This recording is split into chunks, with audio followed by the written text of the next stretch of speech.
itong tarangkahan ng gusali ng mga Diskaya. Lintik yan, nakakasilaw at nakakabahala. Sinadya pang magmistulang ginto ang pintura ng kanilang mga pader. Tila'y salamin sa dami rin ng yaman na kanilang kinulimbat, pinulsa, habang ang sambayanan ay hindi makaangkop tuwing panahon ng sakuna, tuwing panahon na sila ay binabaha. Uulitin ko lang muli sa mga tauhan, sa mga panauhin na nandyan sa loob ng gusali ng mga Diskaya.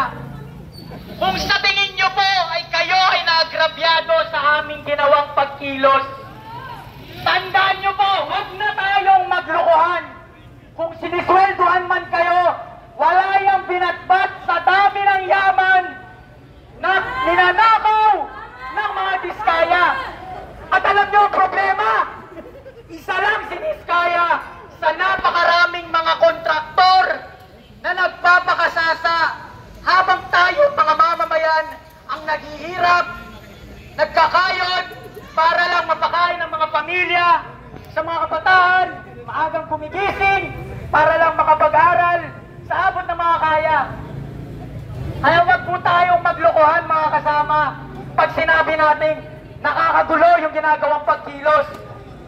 Huwag tayong magulat na may mga mamamayan tulad namin na galit sa mga tulad ni Diskaya. Ang mas magulat tayo ay bakit hindi ba sobrang dami ang nagpapakita ng galit dahil sa mga kurakot na kontraktor at mga sistemang hinahayaang mangyari ang mga ganyan. Sa mga pulis na nakikinig, kung ako tatanong nyo, hindi ako nagulat na nandito kayo. Pero yung mismong posisyon nila rito ay hindi necessarily para proteksyonan ang aming pagkilos. Nandyan lang yan para protektahan yung mga Diskaya. Okay? Kasi yung ganyan ay isang salamin ng isang sistema na ultimo yung Estado, ultimo yung pamahalaan ay gumawa ng isang magandang laro na kung saan sila lang ang nakikinabang at sila lang ang nagpapakasasa sa yaman na ating pinaghirapan. Yung mga kontraktor na tulad ni Diskaya, isang pyesa lang sila doon sa mapang-abing sistema na iyan. Ang tawag natin sa sistema na yan ay ang burokrata kapitalismo na ultimo ang pamahalaan, ultimo ang Estado, pinapatakbo na parang negosyo. At itong mga negosyo, kaya na po, ma'am, munti ka na po naman winasak ito natin. Buti lang po at nagsana po sa po yung kaya mga kababayan, huwag din tayong magmahang-mahangan na parang walang alam dito si Marcos Jr. Abunay, ano pa naman yan? Siya nga yung Pangulo. Imposibleng hindi niya batid yung mga ganyang pangyayari. Kaya mga kababayan, patuloy natin ipakita ang galit. Patuloy natin ituon ang ating dismaya, ang ating hirap, at ipakita natin na yan tulad ng mga Diskaya ay isang halimbawa lang pag pinakita na natin ang ating pagkilos. Nananawagan ako sa lahat ng mga mamamayan, mga kababayan, mga nanay, kung nagagalit po tayo sa mga kurakot na tulad ni Diskaya, inaanyayan ko po kayo, samahan nyo kami, iisa-isahin natin ang lahat ng mga gobyerno, lahat ng mga gusali, ahensya na nakikita natin na tiwali, kurakot at nagpapakasasa sa pinaghihirapan natin kaban ng bayan. Kaya mga kababayan, atin muli sigaw, Diskaya, ikulong! Ikulong! Ikulong! Diskaya magnanakaw! Ikulong! Ikulong! Burokrata kapitalismo! Ibagsak! Maraming salamat ho sa lahat ho ng nagsalita at maraming salamat ho sa lahat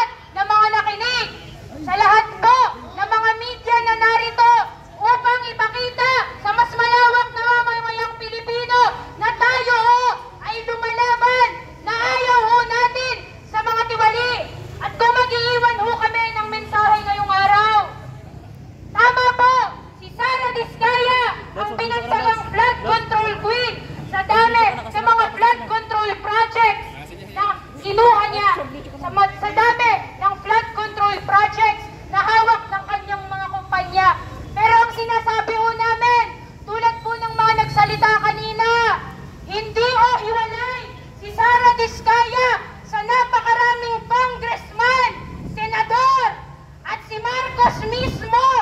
Hindi mo hiwalay si Sara Diskaya at ang mga ito sa pagnanakaw ng kabal ng mamamayang Pilipino. Hindi ho tayo titigil dito dahil alam natin na ang tumbok ng lahat ng mga pagnanakaw ay ang namumuno sa ating bansa, si Marcos Jr. mismo. Hindi na ho tayo papayag na ulitin ang ginawa ng kanyang ama na si Marcos Sr. na ninakaw ang kabal ng mamamayan, pumatay ng maraming tao dahil marami ang sumasalungat sa kanila. Ngayon ho, napakarami na ho ng binaha. Makikita nyo yan sa Facebook, sa TikTok, sa Twitter, lahat ng social media. Binaha na ho. Kaya, inaanyayahan po namin ang lahat. Kung kayo'y galit na galit at walang mapaglagyan ang puot, inaanyayahan po namin kayo na makiisa sa aming mga laban. Dumalo po tayo sa September 21 Martial Law Commemoration. Dito na po nagtatapos ang aming programa. Mga kasama, humanay po tayo ng maayos.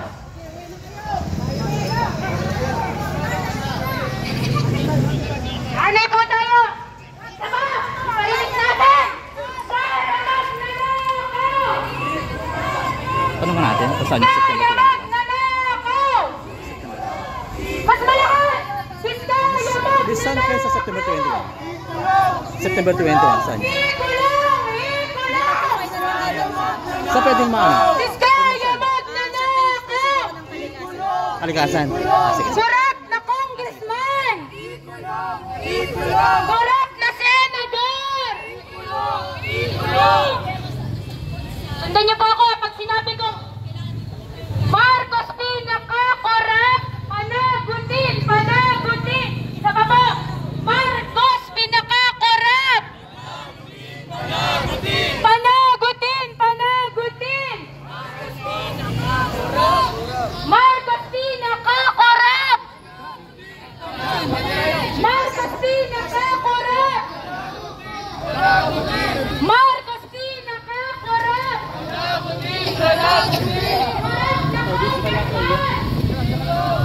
Tapos sundan natin Lods. Lods, sundan natin kung saan sila ano.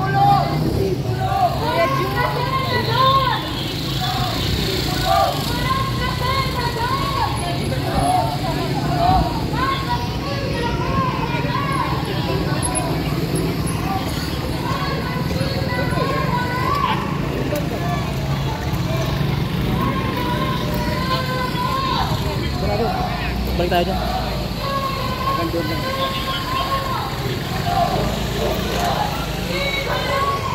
Malapit ako ng ano. Ano ba yan? Nakita ka? Ay, babae? Pulis ba yan? Oo, pulis. Parang undercover, no? Undercover siya. Hindi siya nakano eh. Meron eh ba? Tama na, kalit tayo doon. Hindi na kaya. Mas mag-spray paint ka na dun sa kabilang dito. Ano yan? Mag-spray sila sa kabilang dito. So ayan, mag-spray po sila sa kabilang building mga kababayan. Ano yan? Spray sila sa kabilang building. Kunin mo nga yung page ng Lods, kalikasan daw.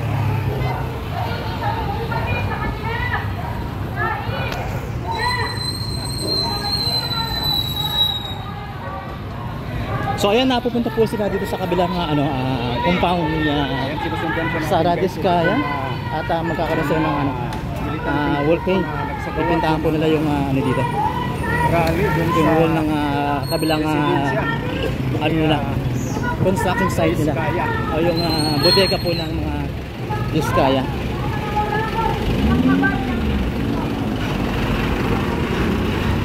Ayan, like and share na po, like and share ng video po natin para po malaman po ng mga kababayan po natin itong nangyayari ngayon dito sa bahay ni Sara Diskaya mga kababayan.